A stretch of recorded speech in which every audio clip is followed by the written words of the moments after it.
എനിക്ക് ആരും വേണ്ട, ഒറ്റയ്ക്ക് ജീവിക്കാൻ അറിയാം എന്ന് പറയുന്ന മനുഷ്യരെ അറിയാൻ ശ്രമിച്ചിട്ടുണ്ടോ?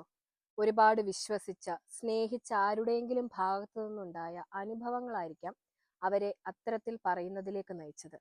മനുഷ്യൻ ഒരു സോഷ്യൽ ബീയിങ് ആണ്. നമ്മുടെ ബ്രെയിൻ അങ്ങനെ തന്നെയാണ് ഡിസൈൻ ചെയ്തിട്ടുള്ളത്. ഒരു കുഞ്ഞ് ജനിക്കുമ്പോൾ മുതൽ അതിന്റെ ചുറ്റുമുള്ളവരുടെ ടച്ച്, സൗണ്ട് ഇതൊക്കെ ആ കുഞ്ഞിന്റെ ഡെവലപ്മെന്റിനെ സ്വാധീനിക്കുന്നുണ്ട്. മനുഷ്യൻ ഒറ്റപ്പെടുന്നത് ഒറ്റയ്ക്കിരിക്കുമ്പോഴല്ല, ആരും മനസ്സിലാക്കാത്തപ്പോഴാണ്. വലിയ ആൾക്കൂട്ടത്തിനിടയിൽ പോലും ഒറ്റപ്പെട്ടു പോകുന്ന സ്ഥിതി ഉണ്ടാകാം. നമുക്കുണ്ടാകുന്ന പല ട്രോമയും ചില മനുഷ്യരിൽ നിന്ന് ലഭിക്കുന്നതാണ്. എന്നാൽ അതേ ട്രോമ ഹീൽ ചെയ്യുന്നതും മറ്റു ചില മനുഷ്യർ തന്നെയാണ്.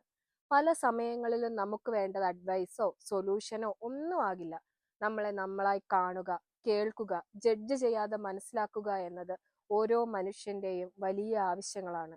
ആരും വേണ്ട എന്ന് പറയുന്നത് ആരും വേണ്ടാത്തത് കൊണ്ടല്ല, ആരുമില്ല എന്ന തോന്നലിനോടുള്ള ഒരു ഡിഫൻസ് മെക്കാനിസം മാത്രമാണ്.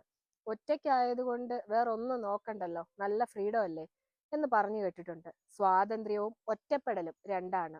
സ്വാതന്ത്ര്യം നമുക്കൊരു സ്ട്രെങ്ത് തരുന്നുണ്ട്, എന്നാൽ വൈകാരികമായ ഒറ്റപ്പെടൽ നമ്മുടെ റിയൽ സെൽഫിനെ തന്നെ ഇല്ലാതാക്കുന്നു.